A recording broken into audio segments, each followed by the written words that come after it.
ਬੰਦਨ ਪਾਦ ਪੰਕਜ ਬੰਦਨ ਸਿਮਰੋ ਅੰਗਦ ਦੁਖ ਨਿਕੰਦਨ ਅਮਰ ਦਾਸ ਗੁਰ ਹਿਰਦੈ ਧਿਆਵੋ ਹਿਰਦੈ ਧਿਆਵੋ।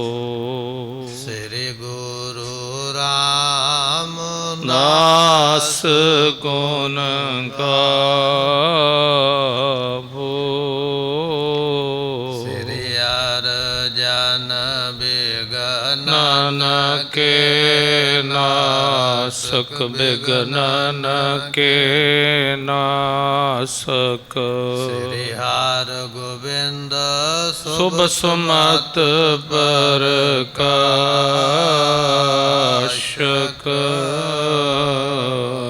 ਸ੍ਰੀ ਹਰਿ ਰਾਏ ਨਮੋ ਕਰ ਜੋਰੀ ਨਮੋ ਕਰ ਜੋਰੀ। ਸ੍ਰੀ ਹਰਿ ਕ੍ਰਿਸ਼ਨ ਮਨਾਏ ਬਹੋਰੀ। ਤੇਗ ਬਹਾਦਰ ਪਰਮ ਕਿਰਪਾਲਾ ਸਤਿਗੁਰ ਪਰਮ ਕਿਰਪਾਲਾ। ਸ੍ਰੀ ਗੁਰੂ ਗੋਬਿੰਦ ਸਿੰਘ ਸਿੰਘ ਵਿਸਾਲਾ। ਤਾਰੋ ਤਾਰਾ ਪਰ ਪੁਨ ਪੁਨ ਸੀਸਾ ਜੀ ਪੁਨ ਸੀਸਾ। ਬੰਦੋਂ ਬਾਰ ਬਾਰ ਜਗਦੀਸਾ।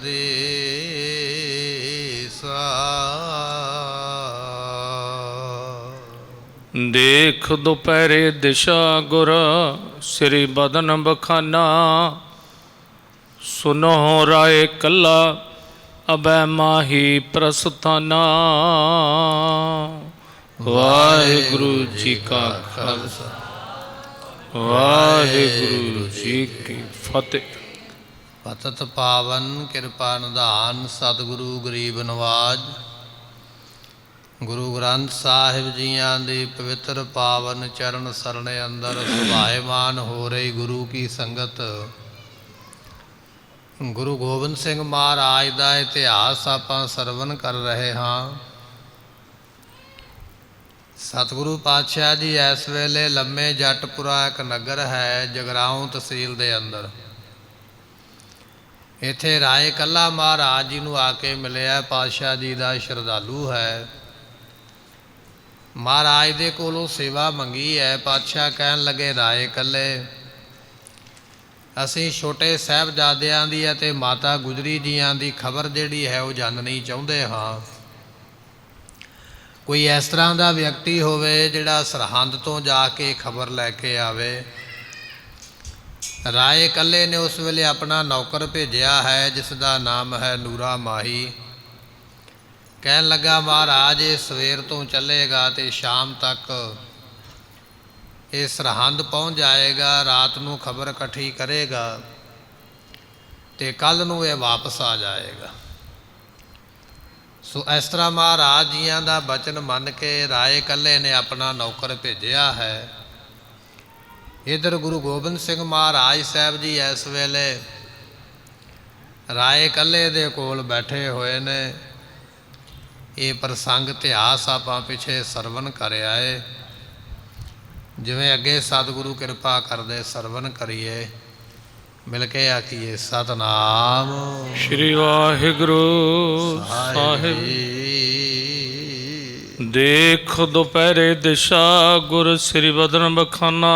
ਸਤਿਗੁਰੂ ਪਾਤਸ਼ਾਹ ਮਹਾਰਾਜ ਸਾਹਿਬ ਜੀ ਜਿਸ ਵੇਲੇ ਬੈਠੇ ਨਾ ਲੰਮੇ ਜੱਟਪੁਰੇ, ਦੁਪਹਿਰ ਦਾ ਸਮਾਂ ਹੋ ਗਿਆ ਅਤੇ ਮਹਾਰਾਜ ਜੀਆਂ ਨੇ ਉਸ ਵੇਲੇ ਬਚਨ ਆਖਿਆ। ਰਾਏ ਕੱਲਾ ਵੀ ਕੋਲ ਬੈਠਾ ਹੈ, ਕੁਝ ਸੰਗਤਾਂ ਵੀ ਕੋਲ ਬੈਠੀਆਂ ਹੋਈਆਂ ਅਤੇ ਮਹਾਰਾਜ ਸਾਹਿਬ ਜੀ ਉਸ ਵੇਲੇ ਫਿਰ ਬਚਨ ਕਹਿਣ ਲੱਗੇ ਹਨ।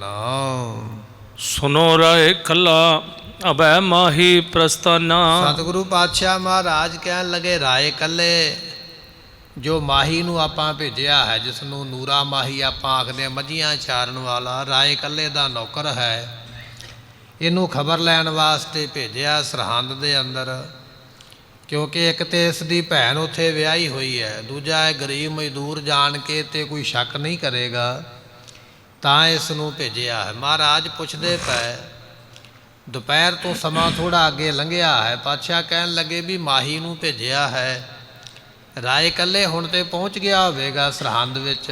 ਇਹ ਮਹਾਰਾਜ ਨੇ ਪੁੱਛਿਆ ਹੈ। ਪਹੁੰਚਿਓ ਆਏ ਕਿ ਨਹੀਂ, ਸੋ ਦੇਖੋ ਤਿਸ ਘਾਈ। ਮਹਾਰਾਜ ਕਹਿਣ ਲੱਗੇ ਉਸ ਤਰਫ ਦੇਖੋ ਜਿਸ ਪਾਸੇ ਨੂਰਾ ਮਾਈ ਗਿਆ ਨਾ ਖਬਰ ਲੈਣ ਵਾਸਤੇ। ਕਿਸੇ ਆਪਣੇ ਨੌਕਰ ਨੂੰ ਕਹੋ ਵੀ ਉੱਚੀ ਥਾਂ ਤੇ ਕਿਸੇ ਟਿੱਬੇ ਤੇ ਚੜ੍ਹ ਕੇ ਜਾਂ ਕਿਸੇ ਰੁੱਖ ਤੇ ਚੜ੍ਹ ਕੇ ਵੇਖੋ ਵੀ ਨੂਰਾ ਮਾਈ ਵਾਪਸ ਆਇਆ ਹੈ ਖਬਰ ਲੈ ਕੇ ਜਾਂ ਨਹੀਂ ਆਇਆ, ਰਸਤੇ ਵਿੱਚ ਦਿਸਦਾ ਹੈ ਜਾਂ ਨਹੀਂ ਦਿਸਦਾ ਹੈ, ਇਹ ਸਾਨੂੰ ਖਬਰ ਦੇਣੀ ਕਰੋ। ਬੀਤ ਗਏ ਦੁਪਹਿਰ ਤਹਿ ਆਵੈ ਕਰ ਧਾਈ। ਤੇ ਸਤਿਗੁਰੂ ਪਾਤਸ਼ਾਹ ਕਹਿਣ ਲੱਗੇ ਇਸ ਵੇਲੇ ਦਿਨ ਦੇ 2 ਪਹਿਰ ਬਤੀਤ ਹੋ ਗਏ ਨੇ। 6 ਵਜੇ ਤੋਂ ਪਹਿਲਾ ਪਹਿਰ ਸ਼ੁਰੂ ਹੁੰਦਾ ਹੈ, ਸਵੇਰ ਦੇ 6 ਵਜੇ ਤੋਂ 9 ਵਜੇ ਤੱਕ ਪਹਿਲਾ ਪਹਿਰ ਗਿਣਦੇ ਨੇ। 9 ਵਜੇ ਤੋਂ ਲੈ ਕੇ 12 ਵਜੇ ਤੱਕ ਦੂਜਾ ਪਹਿਰ ਦਿਨ ਦਾ ਮੰਨਿਆ ਜਾਂਦਾ। ਮਹਾਰਾਜ ਕਹਿਣ ਲੱਗੇ ਦਿਨ ਦਾ ਦੂਜਾ ਪਹਿਰ ਵੀ ਲੰਘ ਗਿਆ ਹੈ, ਦੁਪਹਿਰ ਤੋਂ ਬਾਅਦ ਦਾ ਸਮਾਂ ਹੋ ਗਿਆ, ਹੁਣ ਤੇ ਨੂਰੇ ਨੂੰ ਆ ਜਾਣਾ ਚਾਹੀਦਾ। ਵੇਖੋ ਉੱਚੀ ਥਾਂ ਤੇ ਕਿ ਰਸਤੇ ਵਿੱਚ ਆਉਂਦਾ ਦਿਸਦਾ ਹੈ ਜਾਂ ਨਹੀਂ ਦਿਸਦਾ ਹੈ। ਬੋਲਿਓ ਕੱਲਾ ਜੋਰ ਕਰ ਕੀ ਗਮਨ ਸਕਾਰੇ। ਉਸ ਵੇਲੇ ਰਾਏ ਇਕੱਲੇ ਨੇ ਸੁਣਿਆ ਬਚਨ ਮਹਾਰਾਜ ਜੀ ਦਾ, ਕਹਿਣ ਲੱਗਾ ਮਹਾਰਾਜ ਇੱਕ ਬੇਨਤੀ ਹੈ ਤੁਹਾਡੇ ਚਰਨਾਂ ਵਿੱਚ। ਪਾਤਸ਼ਾਹ ਕਹਿਣ ਲੱਗੇ ਕੀ ਬਚਨ ਹੈ? ਕਹਿੰਦਾ ਮਹਾਰਾਜ ਉਹ ਸਵੇਰੇ ਹੀ ਗਿਆ ਹੈ, ਅੱਜ ਨਹੀਂ ਮੁੜੇਗਾ। ਮਹਾਰਾਜ ਨੇ ਆਖਿਆ ਨਾ ਦੁਪਹਿਰਾ ਢਲ ਗਿਆ, ਵੇਖੋ ਵਾਪਸ ਆਉਂਦਾ ਕਿ ਨਹੀਂ। ਪਾਤਸ਼ਾਹ ਨੂੰ ਕਹਿੰਦਾ ਰਾਏ ਇਕੱਲਾ ਮਹਾਰਾਜ ਅੱਜ ਨਹੀਂ, ਅੱਜ ਤੇ ਸਵੇਰੇ ਗਿਆ ਹੈ, ਅਜੇ ਤੇ ਉਸਨੇ ਪਹੁੰਚਣਾ, ਅਜੇ ਤੇ ਪਹੁੰਚਿਆ ਹੀ ਨਹੀਂ ਸਰਹੰਦ ਵਿੱਚ। ਪਹਿਲਾਂ ਪਹੁੰਚੇਗਾ, ਫਿਰ ਖਬਰ ਇਕੱਠੀ ਕਰੇਗਾ, ਫਿਰ ਵਾਪਸ ਆਏਗਾ। ਰਾਏ ਇਕੱਲਾ ਕਹਿ ਰਿਹਾ ਮਹਾਰਾਜ ਅਜੇ ਤੇ ਉਹ ਰਸਤੇ ਵਿੱਚ ਹੀ ਹੈ, ਅਜੇ ਨਹੀਂ ਪਹੁੰਚਿਆ ਹੈ। ਪਹੁੰਚੈ 40 ਕੋਸ ਸੋ ਚੱਲ ਬਾਸੁਰ ਸਾਰੇ। ਇੱਥੋਂ ਲੰਮੇ ਜੱਟਪੁਰੇ ਤੋਂ ਸਰਹੰਦ 40 ਕੋ ਉਹਨਾਂ ਸਮਿਆਂ ਵਿੱਚ ਗ੍ਰੰਥ ਵਿੱਚ ਲਿਖਿਆ ਹੈ। ਅੱਜ ਦੀ ਆਪਾਂ ਮਿਣਤੀ ਕਰੀਏ ਤੇ 80-90 ਕਿਲੋਮੀਟਰ ਦਾ ਸਫ਼ਰ ਬਣਦਾ ਹੈ। ਸੋ ਇਹ ਆਪਾਂ ਵੇਖ ਸਕਦੇ ਹਾਂ ਲੰਮੇ ਜੱਟਪੁਰੇ ਤੋਂ ਜਗਰਾਓਂ ਤੋਂ ਇੰਨਾ ਲੰਮਾ ਸਫ਼ਰ ਸਰਹੰਦ ਦਾ ਗਿਣਿਆ ਜਾਂਦਾ ਹੈ। 80-90 ਕਿਲੋਮੀਟਰ ਦਾ ਸਫ਼ਰ ਹੈ। ਰਾਏ ਇਕੱਲਾ ਕਹਿ ਰਿਹਾ ਮਹਾਰਾਜ ਵਾਟ ਬੜੀ ਹੈ, ਬੜਾ ਲੰਬੇਰਾ ਸਫ਼ਰ ਹੈ, ਬੰਦਾ ਭਾਵੇਂ ਕਿੰਨਾ ਵੀ ਤੇਜ਼ ਦੌੜੇ ਚੱਲੇ ਪਰ ਇੰਨਾ ਸਫ਼ਰ ਕਰਨਾ ਬੜਾ ਮੁਸ਼ਕਲ ਹੈ।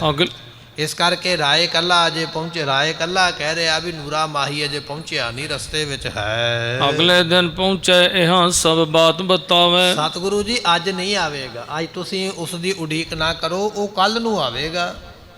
ਜਦੋਂ ਕੱਲ੍ਹ ਆਵੇਗਾ ਫਿਰ ਸਾਰੀ ਖਬਰ ਲਿਆ ਕੇ ਦੇਵੇਗਾ, ਫਿਰ ਸਾਰਾ ਕੁਝ ਹੀ ਦੱਸੇਗਾ ਆਪਾਂ ਨੂੰ ਆ ਕੇ ਕਿ ਸਰਹੰਦ ਵਿੱਚ ਕੀ ਹੋਇਆ ਹੈ। ਅੱਜ ਤੇ ਅਜੇ ਉਸਨੇ ਉੱਥੇ ਪਹੁੰਚਣਾ ਹੈ। ਮਾਰਗ 80 ਕੋਸ ਕੋ ਬਲ ਕੇ ਜੋਤੇ ਆਵੇ। ਸੋ 80 ਕੋਹ ਦਾ ਸਫ਼ਰ ਹੈ, 40 ਕੋਹ ਜਾਣਾ ਹੈ, 40 ਕੋਹ ਵਾਪਸ ਆਉਣਾ ਹੈ। ਆਪਾਂ ਅੱਜ ਕਹਿ ਲਈਏ ਵੀ 100 ਕਿਲੋਮੀਟਰ ਦੇ ਲਾਗੇ ਬੰਨੇ ਜਾਣਾ ਵੀ ਹੈ, ਇੰਨਾ ਹੀ ਸਫ਼ਰ ਫਿਰ ਵਾਪਸ ਆਉਣਾ ਹੈ। 2 ਦਿਨ ਦਾ ਇਹ ਲੰਮਾ ਸਫ਼ਰ ਹੈ, ਰਾਤ ਨੂੰ ਸਾਰੀ ਖਬਰ ਇਕੱਠੀ ਕਰੇਗਾ।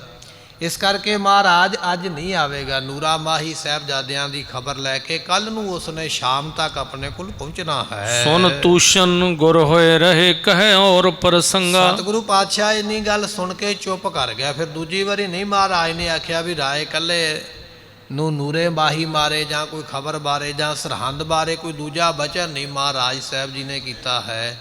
ਮਹਾਰਾਜ ਚੁੱਪ ਕਰ ਗਏ ਤੇ ਫਿਰ ਮਹਾਰਾਜ ਦੇ ਕੋਲ ਹੋਰ ਗੱਲਾਂ ਬਾਤਾਂ ਸ਼ੁਰੂ ਹੋ ਗਈਆਂ ਜੰਗ ਦੀਆਂ। ਜਿਵੇਂ ਚਮਕੌਰ ਦਾ ਜੰਗ ਹੋਇਆ, ਅਨੰਦਪੁਰ ਸਾਹਿਬ ਦਾ ਜੰਗ ਹੋਇਆ, ਉਸ ਬਾਬਤ ਜਿਹੜੇ ਹੋਰ ਗੱਲਾਂ ਬਾਤਾਂ ਸ਼ੁਰੂ ਹੋਈਆਂ ਹਨ। ਜਥਾ ਗਿਰੇਸ਼ਰ ਭੀਮ ਸੱਸ ਮਚਾਵਾਇਓ ਜੰਗਾ। ਸੋ ਜਿਸ ਤਰੀਕੇ ਦੇ ਨਾਲ ਇਹ ਭੀਮ ਚੰਦ ਰਾਜੇ ਨੇ ਜੰਗ ਮਚਾਇਆ ਨਾ ਗੁਰਮੁਖੋ, ਅਨੰਦਪੁਰ ਸਾਹਿਬ ਦਾ ਜਿਹੜਾ ਜੰਗ ਹੋਇਆ ਨਾ ਤੇ ਚਮਕੌਰ ਦੀ ਗੜੀ ਦਾ ਜੰਗ ਹੋਇਆ, ਇਹਨਾਂ ਸਾਰਿਆਂ ਦਾ ਸੂਤਰਧਾਰ ਭੀਮ ਚੰਦ ਰਾਜਾ ਹੈ। ਪਹਾੜੀਆ ਰਾਜਪੂਤ ਰਾਜਾ ਸੀਗਾ।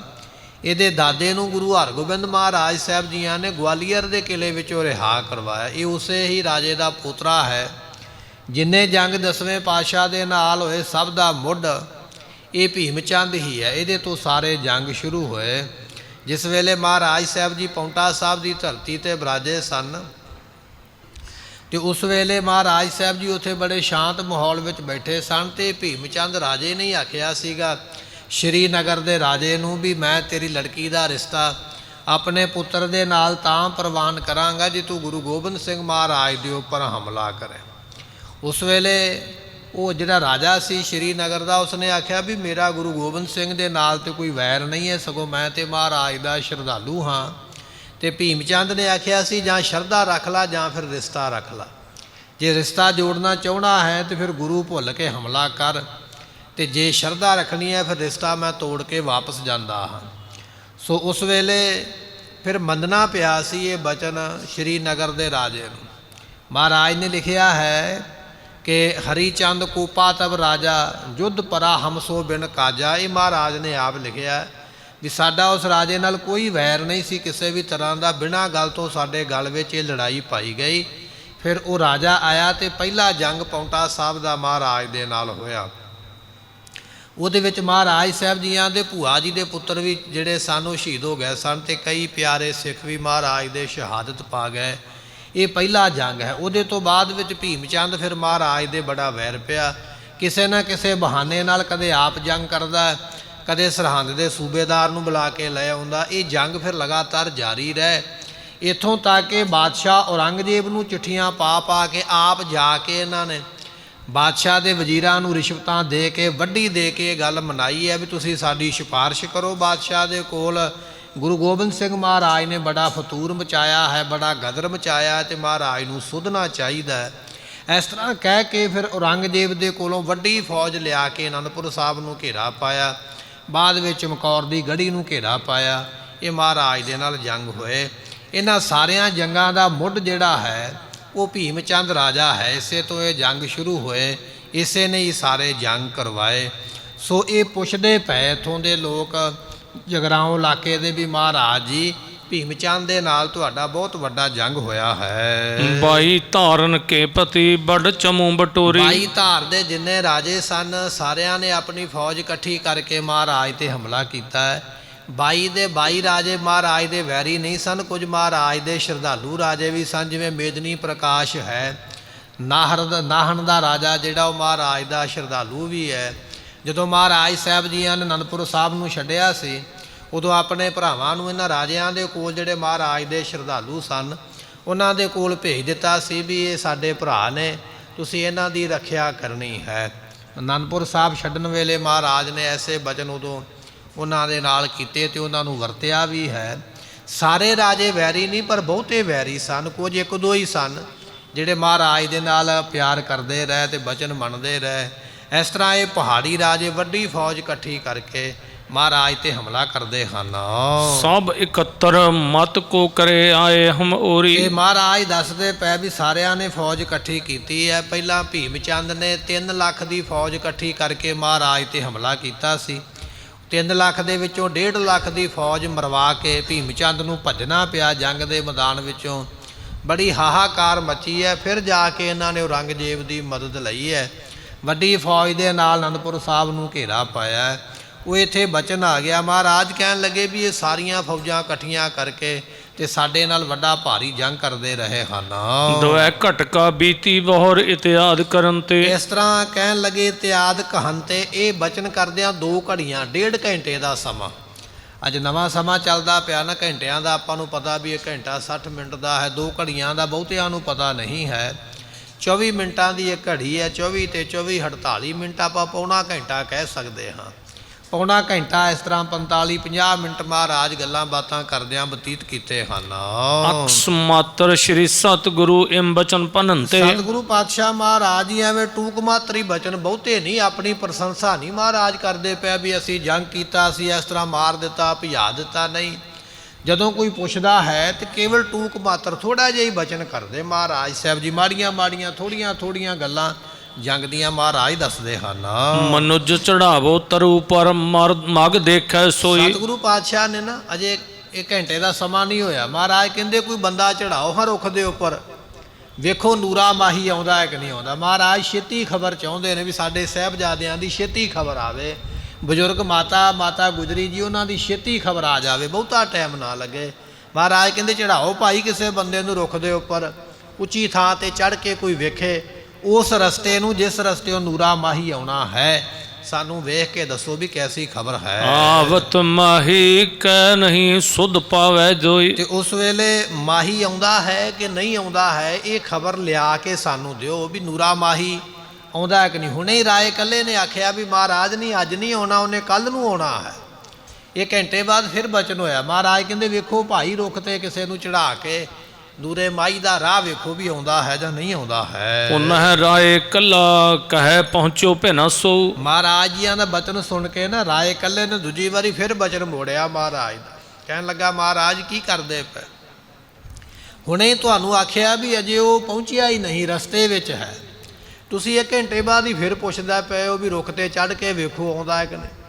ਮਹਾਰਾਜ ਅਜੇ ਤੇ ਉਹ ਪਹੁੰਚਿਆ ਹੀ ਨਹੀਂ, ਪਹਿਲਾਂ ਪਹੁੰਚੇਗਾ ਉਹ ਸਰਹੰਦ ਵਿੱਚ, ਫਿਰ ਖਬਰ ਲਿਆਵੇਗਾ, ਫਿਰ ਕੱਲ ਨੂੰ ਉਹਨੇ ਆ ਸਕਦਾ ਹੈ। ਅੱਜ ਕਿਵੇਂ ਆਵੇ, ਅੱਜ ਤੇ ਸਵੇਰੇ ਗਿਆ।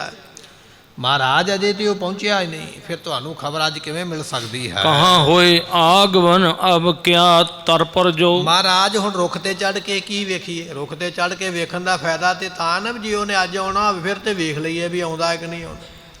ਆਪਾਂ ਨੂੰ ਪਤਾ ਹੀ ਹੈ ਵੀ ਅੱਜ ਉਹਨੇ ਆਉਣਾ ਹੀ ਨਹੀਂ, ਅੱਜ ਤੇ ਉਹ ਸਰਹੰਦ ਨਹੀਂ ਅਜੇ ਪਹੁੰਚਿਆ। ਪਹਿਲਾਂ ਸਰਹੰਦ ਪਹੁੰਚੇਗਾ, ਫਿਰ ਖਬਰ ਹੋਵੇਗੀ, ਫਿਰ ਆਵੇਗਾ। ਅਜੇ ਰੁੱਖ ਤੇ ਚੜ੍ਹ ਕੇ ਵੇਖਣ ਦਾ ਕੋਈ ਫਾਇਦਾ ਨਹੀਂ ਹੈ। ਸੰਧਿਆ ਅਗਲੇ ਦਿਵਸ ਹੀ ਹੋਵਤ ਸੋ ਆਵੇ। ਮਹਾਰਾਜ ਇਸ ਵੇਲੇ ਸੰਧਿਆ ਪਈ ਹੈ, ਹੁਣ ਉਹ ਸਰਹੰਦ ਵਿੱਚ ਅਜੇ ਪਹੁੰਚੇਗਾ, ਖਬਰ ਲਿਆਵੇਗਾ, ਕੱਲ ਨੂੰ ਮਹਾਰਾਜ ਆਉਣਾ ਹੈ। ਅੱਜ ਤੁਸੀਂ ਬਹੁਤੀ ਜਲਦੀ ਨਾ ਕਰੋ, ਬਹੁਤੀ ਛੇਤੀ ਨਾ ਕਰੋ। ਮਹਾਰਾਜ ਇੰਨੀ ਛੇਤੀ ਨਹੀਂ ਮੁੜ ਸਕਦਾ ਹੈ। ਫਿਰਹਿ ਨਾ ਪੁਰ ਅਰ ਮਗ ਵੇਖੈ ਤੂਰ ਨਹੀਂ ਧਾਵੈ। ਮਹਾਰਾਜ ਮੈਂ ਆਪਣੇ ਨੌਕਰ ਨੂੰ ਬੜਾ ਸਮਝਾਇਆ ਹੈ ਵੀ ਰਸਤੇ ਵਿੱਚ ਤੂੰ ਖਲੋਣਾ ਨਹੀਂ ਹੈ। ਤੁਸੀਂ ਫਿਕਰ ਨਾ ਕਰੋ ਵੀ ਰਸਤੇ ਵਿੱਚ ਕਿਤੇ ਲੰਮਾ ਪੈ ਜਾਏਗਾ ਥੱਕ ਕੇ, ਨਹੀਂ ਰਸਤੇ ਵਿੱਚ ਕਿਤੇ ਉਸਨੇ ਲੰਮਾ ਨਹੀਂ ਪੈਣਾ, ਕਿਸੇ ਉਸਨੇ ਆਰਾਮ ਨਹੀਂ ਕਰਨਾ, ਨਾ ਹੀ ਉਹਨੇ ਸਰਹੰਦ ਵਿੱਚ ਰੁਕਣਾ ਹੈ।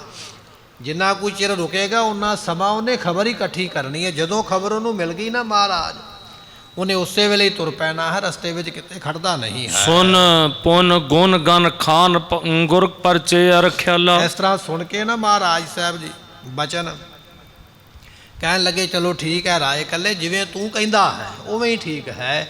ਮਹਾਰਾਜ ਫਿਰ ਹੋਰ ਖਿਆਲਾਂ ਵਿੱਚ ਪਰਚ ਗਏ, ਹੋਰ ਧਿਆਨ ਮਹਾਰਾਜ ਨੇ, ਹੋਰ ਗੱਲਾਂ ਬਾਤਾਂ, ਸੰਗਤਾਂ ਬੈਠੀਆਂ ਹੋਈਆਂ, ਹੋਰ ਖਿਆਲ ਵਿੱਚ ਚਲੇ ਗਏ ਹਨ। ਡੂਢ ਪਹਿਰ ਦਿਨ ਜਬ ਰਹੇ ਹੋ ਬੈਠੇ ਤਿਸ ਕੱਲ। ਤੇ ਇਸ ਵੇਲੇ 1.5 ਪਹਿਰ ਦਿਨ ਰਹਿ ਗਿਆ ਹੈ। 1.5 ਪਹਿਰ ਤੋਂ ਭਾਵ ਕੀ ਹੈ ਵੀ ਇਸ ਵੇਲੇ ਗੁਰਮੁਖੋ ਕੋਈ ਸ਼ਾਮ ਦਾ 3-4 ਵਜੇ ਦਾ ਸਮਾਂ ਹੋ ਗਿਆ। ਜਦੋਂ ਇੰਨਾ ਸਮਾਂ ਹੋ ਗਿਆ ਤਾਂ ਮਹਾਰਾਜ ਫਿਰ ਬੋਲੇ, ਉਸ ਵੇਲੇ ਕਹਿਣ ਲੱਗੇ ਖਾਨਾ ਬਾਕ ਤੀਸਰੋ ਕਹਿਤ ਭੇ ਸਭ ਵਿਖੈ ਸੁਨਾਇਓ। ਮਹਾਰਾਜ ਨੇ ਤੀਜੀ ਵਾਰੀ ਆਖਿਆ, ਵੈਸੇ ਤੇ ਕਿਸੇ ਮਹਾਂਪੁਰਖ ਦਾ ਬਚਨ ਮੋੜਨਾ ਹੀ ਨਹੀਂ ਚਾਹੀਦਾ ਹੈ, ਪਹਿਲੇ ਬਚਨ ਤੇ ਹੀ 7 ਬਚਨ ਕਹਿਣਾ ਚਾਹੀਦਾ। ਪਹਿਲੀ ਵਾਰੀ ਆਖਿਆ, ਕਹਿਣ ਲੱਗੇ ਵੇਖੋ ਨੂਰੇ ਮਾਹੀ ਨੂੰ ਆਉਂਦਾ ਹੈ ਕਿ ਨਹੀਂ ਆਉਂਦਾ। ਰਾਏ ਕੱਲਾ ਮਹਾਰਾਜ, ਰਾਏ ਕੱਲਾ ਕਹਿਣ ਲੱਗਾ ਮਹਾਰਾਜ ਅੱਜ ਨਹੀਂ ਉਹਨੇ ਆਉਣਾ, ਕੱਲ ਆਵੇਗਾ। ਘੰਟੇ ਬਾਅਦ ਫਿਰ ਆਖਿਆ, ਕਹਿਣ ਲੱਗੇ ਵੇਖੋ ਨੂਰਾ ਮਾਹੀ ਆਉਂਦਾ ਹੈ ਕਿ ਨਹੀਂ ਆਉਂਦਾ। ਦੂਜੀ ਵਾਰੀ ਫਿਰ ਆਖਿਆ ਮਹਾਰਾਜ ਅੱਜ ਨਹੀਂ ਆਵੇਗਾ। ਤੇ ਤੀਜੀ ਵਾਰੀ ਫਿਰ ਮਹਾਰਾਜ ਨੇ ਜਦੋਂ ਵੇਖਿਆ ਨਾ ਵੀ ਹੁਣ ਸ਼ਾਮ ਦੇ 3-4 ਵੱਜ ਗਏ, ਪਾਤਸ਼ਾਹ ਨੇ ਫਿਰ ਆਖਿਆ, ਕਹਿੰਦੇ ਰਾਏ ਕੱਲੇ ਚੜਾ ਕਿਸੇ ਬੰਦੇ ਨੂੰ ਰੁੱਖ ਦੇ ਉੱਪਰ ਵੇਖ ਨੂਰਾ ਮਾਹੀ ਆਉਂਦਾ ਹੈ ਕਿ ਨਹੀਂ। ਜਦੋਂ ਤੀਜੀ ਵਾਰ ਮਹਾਰਾਜ ਨੇ ਆਖਿਆ ਹੈ ਚੜੋ ਬ੍ਰਿਸ਼ ਮਾਹੀ ਪਿੱਖੋ ਆਇਓ ਕਿ ਨਾ ਆਇਓ। ਸਤਿਗੁਰੂ ਪਾਤਸ਼ਾਹ ਕਹਿਣ ਲੱਗੇ ਚੜਾ ਦਿਓ ਕਿਸੇ ਨੂੰ ਰੁੱਖ ਦੇ ਉੱਪਰ, ਵੇਖੋ ਨੂਰੇ ਮਾਹੀ ਦਾ ਰਸਤਾ ਵੇਖੋ ਵੀ ਸਰਹੰਦ ਤੋਂ ਆਉਂਦਾ ਪਿਆ ਕਿ ਨਹੀਂ ਆਉਂਦਾ, ਰਸਤੇ ਵਿੱਚ ਦਿਸਦਾ ਹੈ ਕਿ ਨਹੀਂ ਦਿਸਦਾ। ਇਹ ਤੀਜੀ ਵਾਰ ਦਾ ਬਚਨ ਹੈ ਮਹਾਰਾਜ ਜੀਆਂ ਦਾ। ਧੰਨ ਗੁਰੂ ਗੋਬਿੰਦ ਸਿੰਘ ਪਾਤਸ਼ਾਹ ਨੇ ਇਹ ਬਚਨ ਤੀਜੀ ਵਾਰੀ ਫਿਰ ਆਖਿਆ ਹੈ। ਸੁਨਤ ਰਾਏ ਕੱਲਾ ਕਹਿ ਨਿਜ ਨਰਨ ਮਝਾਰਾ। ਉਸ ਵੇਲੇ ਰਾਏ ਕੱਲੇ ਨੇ ਸੁਣਿਆ ਨਾ ਬਚਨ, ਹੁਣ ਗੁਰੂ ਗੋਬਿੰਦ ਸਿੰਘ ਨੂੰ ਜਵਾਬ ਨਹੀਂ ਦਿੱਤਾ ਉਹਨੇ, ਪਰ ਜਿਹੜੇ ਉਹਦੇ ਆਪਣੇ ਬੈਠੇ ਸਨ ਨਾ ਵਜ਼ੀਰ, ਬੜੇ ਬੜੇ ਸਿਆਣੇ, ਉਹਨਾਂ ਵਜ਼ੀਰਾਂ ਨੂੰ ਫਿਰ ਰਾਏ ਕੱਲੇ ਨੇ ਆਖਿਆ, ਕਹਿਣ ਲੱਗਾ ਵੀ ਮੇਰੇ ਵਜ਼ੀਰੋ ਤੁਸੀਂ ਬੜੇ ਸਿਆਣੇ ਹੋ ਤੇ ਮੇਰਾ ਬਚਨ ਸੁਣਨਾ ਕਰੋ। ਪੁਰਸ਼ੋਤਮ ਪੂਰਨ ਪੁਰਖ ਤ੍ਰੈ ਬਾਰ ਉਚਾਰਾ। ਕਹਿਣ ਲੱਗਾ ਵੀ ਇਹ ਪੂਰਨ ਪੁਰਖ ਨੇ ਸਤਿਗੁਰੂ ਜੀ, ਜੇ ਇਹ ਵਾਰ-ਵਾਰ ਕਹਿੰਦੇ ਪਏ ਤੇ ਇਹਦਾ ਕੋਈ ਮਤਲਬ ਹੈ। ਆਪਾਂ ਨੂੰ ਤੀਜੀ ਵਾਰੀ ਬਚਨ ਨਹੀਂ ਮੋੜਨਾ ਚਾਹੀਦਾ। ਨੂਰਾ ਮਾਹੀ ਆਉਂਦਾ ਜਾਂ ਨਹੀਂ ਆਉਂਦਾ ਵੱਖਰੀ ਗੱਲ ਹੈ, ਜਦੋਂ ਇਹ ਕਹਿੰਦੇ ਨੇ ਵੀ ਰੁੱਖ ਤੇ ਚੜ੍ਹ ਕੇ ਵੇਖੋ ਤੇ ਆਪਾਂ ਨੂੰ ਵੇਖ ਲੈਣਾ ਚਾਹੀਦਾ। ਜੇ ਆ ਗਿਆ ਤੇ ਠੀਕ ਹੈ, ਆਪਾਂ ਨੂੰ ਪਤਾ ਹੀ ਹੈ ਵੀ ਉਹਨੇ ਅੱਜ ਨਹੀਂ ਆਉਣਾ, ਆਉਣਾ ਤੇ ਕੱਲ ਹੀ ਹੈ। ਆਪਾਂ ਬਚਨ ਮੰਨ ਲਈਏ ਵੀ ਮਹਾਰਾਜ ਨੇ ਆਖਿਆ ਵੀ ਰਾਹ ਵੇਖੋ, ਤੁਸੀਂ ਰਾਹ ਵੇਖ ਲਓ, ਆ ਗਿਆ ਤੇ ਠੀਕ ਹੈ, ਨਹੀਂ ਆ ਗਿਆ ਤਾਂ ਵੀ ਠੀਕ ਹੈ, ਪਰ ਬਚਨ ਵਾਰ-ਵਾਰ ਮੋੜਨਾ ਨਹੀਂ ਚਾਹੀਦਾ। ਵੈਸੇ ਪੂਰਨ ਪੁਰਖਾਂ ਦਾ ਬਚਨ ਨਹੀਂ ਮੋੜਨਾ ਚਾਹੀਦਾ। ਇਹ ਤੇ ਖੁਦ ਪਰਮੇਸ਼ਰ ਨੇ ਪ੍ਰਗਟਿਓ ਪੁਰਖ ਭਗਵੰਤ ਰੂਪ ਗੁਰੂ ਗੋਬਿੰਦ ਸੂਰਾ ਬਚਨ ਵੀ ਹੈ, ਪਰਮੇਸ਼ਰ ਦਾ ਰੂਪ ਨੇ ਮਹਾਰਾਜ ਸਾਹਿਬ ਜੀ। ਬਚਨ ਨਹੀਂ ਮੋੜਨਾ ਚਾਹੀਦਾ। ਜੇ ਵਾਰ-ਵਾਰ ਕਹਿੰਦੇ ਨੇ ਤੇ ਆਪਾਂ ਨੂੰ ਬਚਨ ਮੰਨਣਾ ਚਾਹੀਦਾ ਹੈ। ਕਹਾਂ ਹਮਾਰੋ ਖਰਚ ਹੋਏ ਚੜ ਤਰ ਪਰ ਹੇਰੋ। ਰਾਏ ਕੱਲਾ ਕਹਿਣ ਲੱਗਾ ਵੀ ਆਪਣਾ ਕਿਹੜਾ ਕੋਈ ਖਰਚਾ ਹੋਣਾ, ਵੀ ਆਪਾਂ ਰੁੱਖ ਤੇ ਚੜਾਂਗੇ ਵੀ ਆਪਣੇ ਪੈਸੇ ਖਰਚੇ ਜਾਣਗੇ ਤੇ ਆਪਾਂ ਸੋਚਾਂਗੇ ਵੀ ਘਾਟਾ ਪੈ ਗਿਆ। ਵੱਡੀ ਗੱਲ ਕੋਈ ਨਹੀਂ ਹੈ, ਰੁੱਖ ਤੇ ਪੈਰ ਰੱਖ ਕੇ ਚੜ੍ਹਨਾ ਹੀ ਹੈ, ਟਾਹਣੀ ਦੇ ਉੱਪਰ ਚੜ੍ਹ ਜਾਓ, ਟਾਹਣ ਦੇ ਉੱਪਰ ਚੜ੍ਹ ਕੇ ਵੇਖ ਲਓ, ਨਾ ਆਪਣਾ ਕੋਈ ਖਰਚਾ ਹੋਣਾ ਨਾ ਕੋਈ ਮੁੱਲ ਲੱਗਣਾ, ਫਰੀ ਵਾਲਾ ਕੰਮ ਹੀ ਹੈ। ਜੇ ਮਹਾਰਾਜ ਕਹਿੰਦੇ ਪਏ ਬਚਨ ਤੇ ਮੰਨ ਲੈਣਾ ਚਾਹੀਦਾ, ਨਾ ਨਹੀਂ ਕਰਨੀ ਚਾਹੀਦੀ ਹੈ। ਗੁਰੂ ਦਾ ਮਹਾਂਪੁਰਖ ਦਾ ਬਚਨ ਵਾਰ-ਵਾਰ ਨਹੀਂ ਮੋੜਨਾ ਚਾਹੀਦਾ, ਬਚਨ ਮੰਨਣਾ ਚਾਹੀਦਾ। ਇਸ ਤਰ੍ਹਾਂ ਰਾਏ ਕੱਲਾ ਆਪਣੇ ਵਜ਼ੀਰਾਂ ਨੂੰ ਆਖਦਾ ਹੈ, ਬਚਨ ਸਾਚ ਇਨਕੋ ਸਦਾ ਨਿਸ਼ਚੈ ਬਹੁ ਤੇਰੋ। ਇਹ ਮੇਰਾ ਨਿਸ਼ਚਾ ਹੈ। ਰਾਏ ਕੱਲਾ ਕਹਿੰਦਾ ਵੀ ਮੇਰਾ ਭਰੋਸਾ ਹੈ ਵੀ ਜਿਹੜਾ ਬਚਨ ਮੂੰਹੋਂ ਕਹਿ ਦਿੰਦੇ ਨਾ, ਉਹ ਬਚਨ ਕਦੇ ਖਾਲੀ ਨਹੀਂ ਜਾਂਦਾ, ਜ਼ਰੂਰ ਬਾਰ ਜ਼ਰੂਰ ਪੂਰਾ ਹੁੰਦਾ। ਜੇ ਵਾਰ-ਵਾਰ ਕਹਿੰਦੇ ਨੇ ਤੇ ਇਹਦਾ ਮਤਲਬ ਇਹ ਹੈ ਵੀ ਇਹਨਾਂ ਦਾ ਬਚਨ ਪੂਰਾ ਹੋਵੇਗਾ, ਜਾਂ ਇਹਨਾਂ ਦੇ ਬਚਨ ਵਿੱਚ ਕੋਈ ਰਾਜ ਹੈ ਜਿਹੜਾ ਸਾਨੂੰ ਨਹੀਂ ਪਤਾ ਹੈ। ਜੇ ਵਾਰ-ਵਾਰ ਕਹਿੰਦੇ ਤੇ ਬਚਨ ਮੰਨਣਾ ਚਾਹੀਦਾ ਹੈ। ਇੱਕ ਨਰ ਤਰ ਪਰ ਤੁਰਤ ਹੀ ਕਹਿ ਰਾਏ ਚੜਾਇਓ। ਉਸ ਵੇਲੇ ਰਾਏ ਬਲਾਰ ਨੇ ਨਾ ਤੀਜੀ ਵਾਰੀ, ਵਾਹਿਗੁਰੂ ਜੀ ਰਾਏ ਕੱਲੇ ਨੇ ਨਾ ਤੀਜੀ ਵਾਰੀ ਨਾ ਨਹੀਂ ਕੀਤੀ ਹੈ। ਆਪਣੇ ਨੌਕਰ ਨੂੰ ਕਹਿਣ ਲੱਗਾ ਵੀ ਚੜ੍ਹ ਛੇਤੀ ਨਾਲ ਉੱਤੇ ਰੁੱਖ ਦੇ ਦਰਖਤ ਦੇ ਉੱਪਰ ਚੜ੍ਹ ਕੇ ਵੇਖ ਰਾਏ ਕੱਲੇ ਦੇ ਰਾਹ ਵੱਲ। ਰਾਏ ਕੱਲਾ ਕਹਿੰਦਾ ਸਰਹੰਦ ਦੇ ਰਾਹ ਵੱਲ ਵੇਖ ਵੀ ਨੂਰਾ ਮਾਈ ਖਬਰ ਲੈ ਕੇ ਆਉਂਦਾ ਹੈ ਕਿ ਨਹੀਂ ਆਉਂਦਾ। ਆਪਣਾ ਕੰਮ ਤੇ ਬਚਨ ਮੰਨਣਾ ਹੈ, ਆਉਣਾ ਜਾਂ ਨਾ ਲਿਆਉਣਾ ਇਹਨਾਂ ਦੇ ਹੁਕਮ ਦੇ ਵਿੱਚ ਹੈ। ਆਪਾਂ ਕਿਉਂ ਹੁਕਮ ਅਦੂਲੀ ਕਿਉਂ ਕਰੀਏ?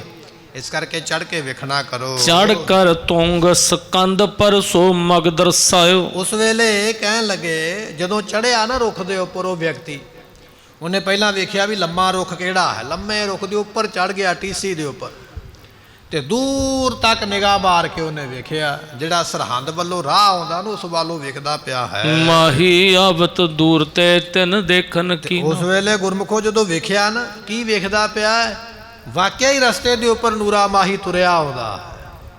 ਵਾਰ-ਵਾਰ ਕਹਿੰਦਾ ਪਿਆ ਰਾਏ ਕੱਲਾ ਮਹਾਰਾਜ 80 ਮੀਲ ਦਾ ਸਫ਼ਰ ਹੈ, ਬੰਦਾ ਮੋੜ ਹੀ ਨਹੀਂ ਸਕਦਾ, ਜੋ ਮਰਜ਼ੀ ਹੋ ਜਾਵੇ, ਕੱਲ ਸ਼ਾਮ ਤੱਕ ਮੇਰਾ ਵਿਅਕਤੀ ਪਹੁੰਚ ਜ਼ਰੂਰ ਜਾਏਗਾ, ਪਰ ਅੱਜ ਨਹੀਂ।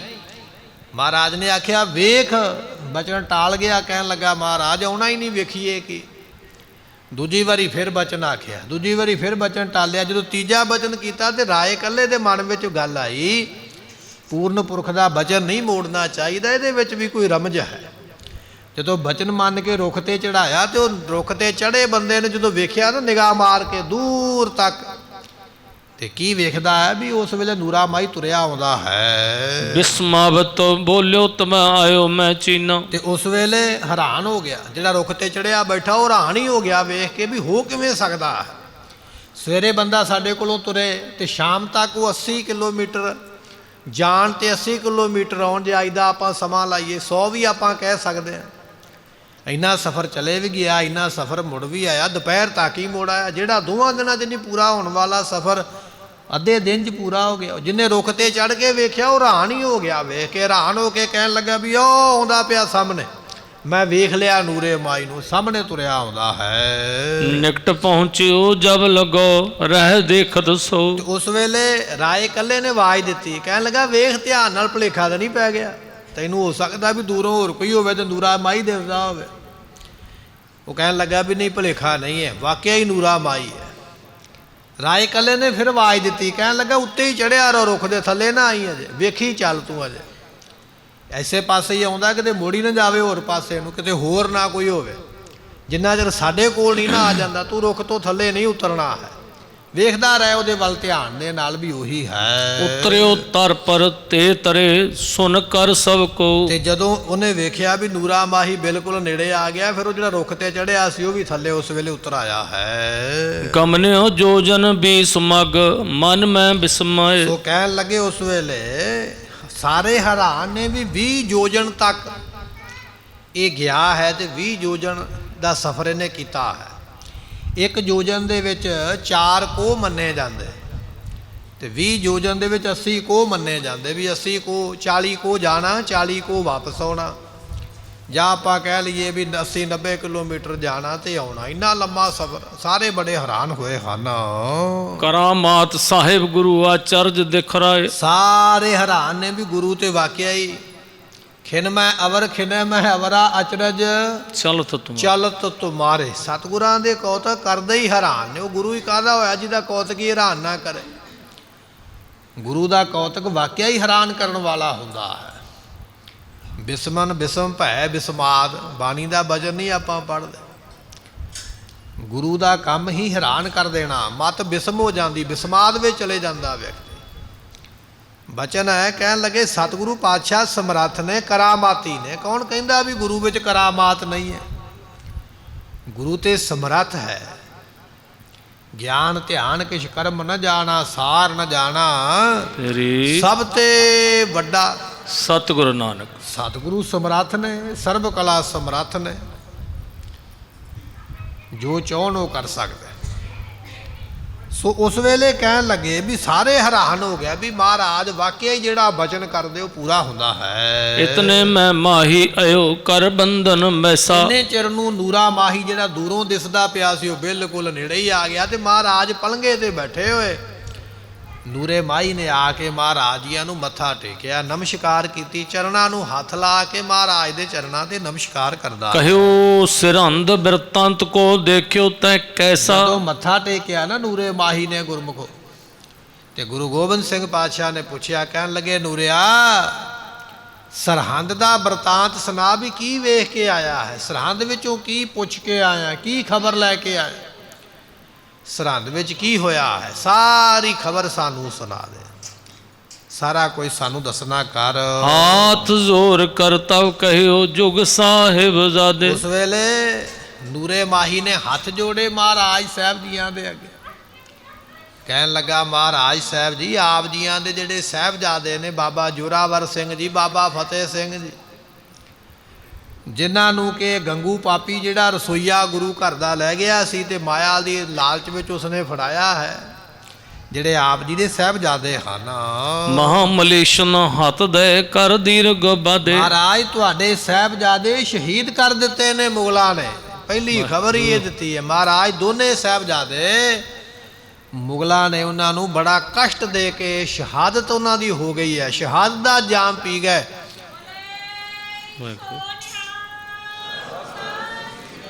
ਸੋ ਕਹਿਣ ਲੱਗੇ ਦੀਰਘ ਬਾਦੇ, ਵੱਡਾ ਝਗੜਾ ਕਰਕੇ, ਬੜਾ ਵੱਡਾ ਕਲੇਸ਼ ਕਰਕੇ ਇਹਨਾਂ ਮੁਗਲਾਂ ਨੇ ਆਪ ਜੀ ਦੇ ਦੋਨੇ ਫਰਜ਼ੰਦ ਬਾਬਾ ਜੋਰਾਵਰ ਸਿੰਘ, ਬਾਬਾ ਫਤਿਹ ਸਿੰਘ, ਉਹਨਾਂ ਨੂੰ ਸ਼ਹੀਦ ਕਰ ਦਿੱਤਾ ਹੈ। ਉਹਨਾਂ ਰਾਏ ਕਲੇ ਕ ਵਿਛਰੇ ਗੁਰ ਸੰਗ। ਉਸ ਵੇਲੇ ਰਾਏ ਕੱਲਾ ਕੋਲ ਬੈਠਾ ਹੈ, ਉਹਨੇ ਆਖਿਆ ਵੀ ਇਹ ਤੇ ਪੂਰੀ ਗੱਲ ਨਹੀਂ ਬਣੀ ਹੈ ਵੀ ਸਾਹਿਬਜ਼ਾਦੇ ਸ਼ਹੀਦ ਹੋ ਗਏ।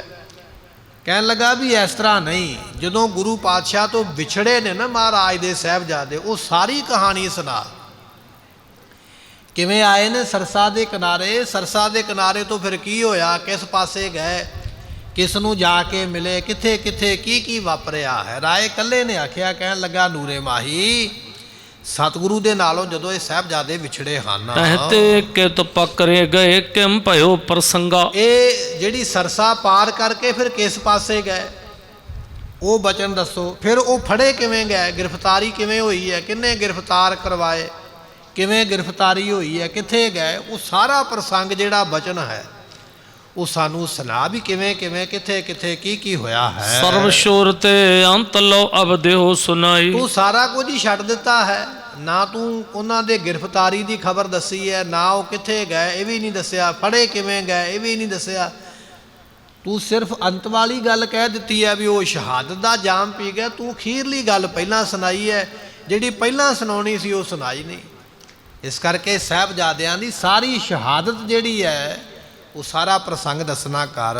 ਜਿਸ ਹਿਤ ਸ਼੍ਰੀ ਸਤਿਗੁਰ ਤੇਰੇ ਕਹੀਐ ਸਮਝਾਈ। ਸਤਿਗੁਰੂ ਪਾਤਸ਼ਾਹ ਮਹਾਰਾਜ ਸਾਹਿਬ ਜੀ ਜਿਸ ਵਾਸਤੇ ਇੱਥੇ ਬੈਠੇ ਨੇ, ਮਹਾਰਾਜ ਨੇ ਆਖਿਆ ਸੀ ਰਾਏ ਕੱਲੇ ਅਸੀਂ ਉਹਨਾਂ ਚਿਰ ਇੱਥੇ ਬੈਠੇ ਹਾਂ ਜਿੰਨਾ ਚਿਰ ਸਾਹਿਬਜ਼ਾਦਿਆਂ ਦੀ ਖਬਰ ਨਹੀਂ ਆਉਂਦੀ, ਅਸੀਂ ਇੱਥੋਂ ਖਬਰ ਲੈ ਕੇ ਅੱਗੇ ਚਲੇ ਜਾਣਾ ਹੈ।